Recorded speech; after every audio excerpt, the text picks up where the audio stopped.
Good evening, students and families. Happy Monday night. Um, Welcome to our first bedtime story of the week. This is one of my favorites, and the art in this book is particularly wonderful. So if you're unable to see it very well in this recording, I encourage you to check it out on YouTube. There's a couple of really good read aloud videos of this story as well. This story is called Fletcher and the Falling Leaves, and it's kicking off our week on the theme of how can you help your environment? How can you make a difference in your environment? So we're starting with a fiction book, and it is a very imaginative fiction book because it has a fox for the main character, and he's going to be talking. So we know it's a fiction story. However, we still see a message of how you can make a difference in your environment through this story.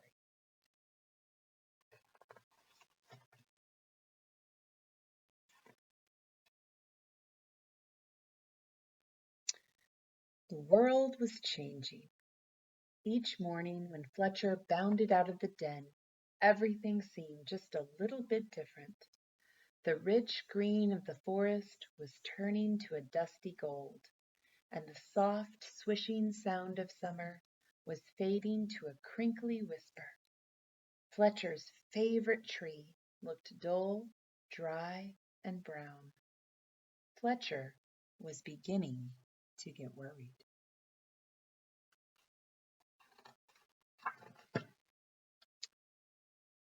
"I think my tree is sick," said Fletcher. "What's wrong with it?" his mother asked. "Its leaves are turning brown," said Fletcher. "Don't worry, it's only autumn," she said. Fletcher ran back to his tree and patted the rough bark. "Don't worry, it's only autumn," he said. "You'll be feeling better soon."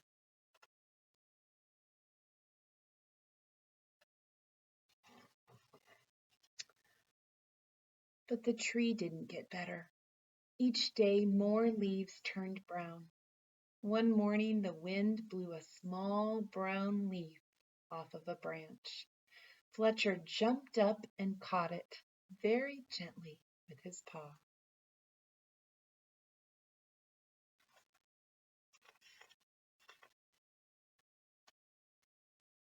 "Don't worry, tree. I've got your leaf. I'll fix you." Fletcher looked around, picked a piece of grass, and carefully tied the leaf to a branch. Just then another gust of wind ruffled Fletcher's fur. The little leaf shook itself free and fluttered back to the ground.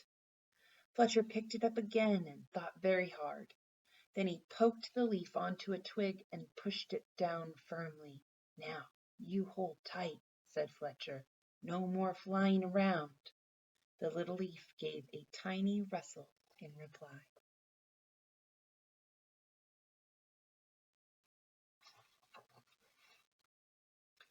The next day a strong wind was blowing through the forest. Fletcher rushed out of the den and ran all the way to his tree. Lots of branches were bare, and little lost leaves spun everywhere. "Don't worry, tree. I'll catch them for you, I promise." Round and round and round whirled Fletcher after the swirling leaves.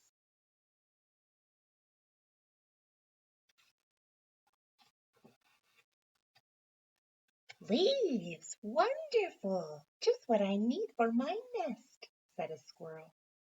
"But these belong to the tree," said Fletcher. "Don't take them away." "The tree doesn't need them any more," said the squirrel, bounding off. "Help! Help! The wind and the squirrel are stealing our leaves," cried Fletcher. "Leaves! Terrific! Just what I need to keep warm," said a porcupine, rolling around. "But these belong to the tree," said Fletcher, plucking leaves from the porcupine's needles. "Not any more," snuffled the porcupine, and away he rolled. "Help! Help! The wind, the squirrel, and the porcupine are stealing our leaves," cried Fletcher.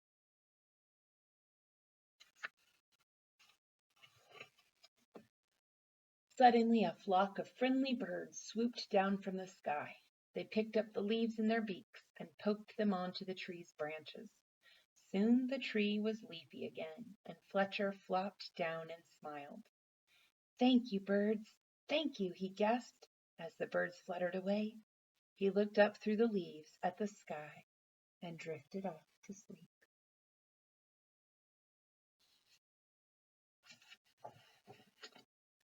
But the wind continued to blow, and the branches still danced. The leaves shivered and shook themselves and began to wriggle free. They tossed and turned and twitched and twirled and tumbled to the ground. They brushed Fletcher's ears and nose and filled his dreams with a whispering sound.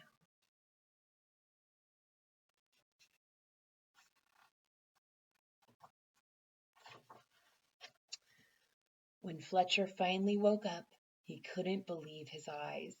Instead of a roof of dancing leaves, all he could see were bare branches against the sky. "Oh, tree, I'm so sorry," gulped Fletcher. "All your leaves are gone." But then he saw, high in the branches, one small leaf still holding on. "I won't let the wind steal that one," said Fletcher, and he began to climb. He crawled along to the last leaf and held it firmly onto its branch. All day long the wind blew, the branch bounced, and Fletcher held tight. "I'll stay with you, leaf," he said. "Don't worry."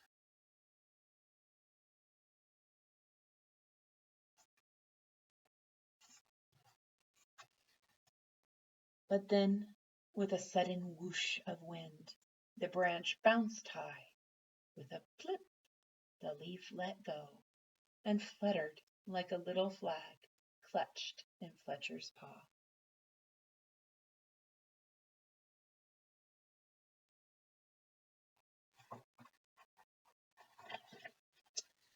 Fletcher looked sadly at the leaf he had promised to save. He carried it carefully down the tree and back to the den. He made a cozy little bed for it and gently tucked it in. But all night long he could only think of his tree, all on its own. As at dawn Fletcher tiptoed outside, the wind had finally stopped blowing and the air was cold. The moon still hung in the clear sky and pale stars glimmered. As he came to his favorite tree, Fletcher saw a magical sight.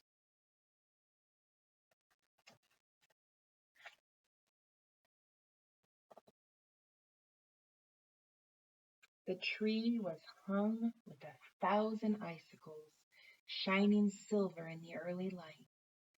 "You are more beautiful than ever," whispered Fletcher. "But are you all right?" A tiny breeze shivered the branches, making a sound like laughter, and in the light of the rising sun, the sparkling branches nodded. Fletcher gave his tree a hug. Then he went back to the den for a nice, warm breakfast.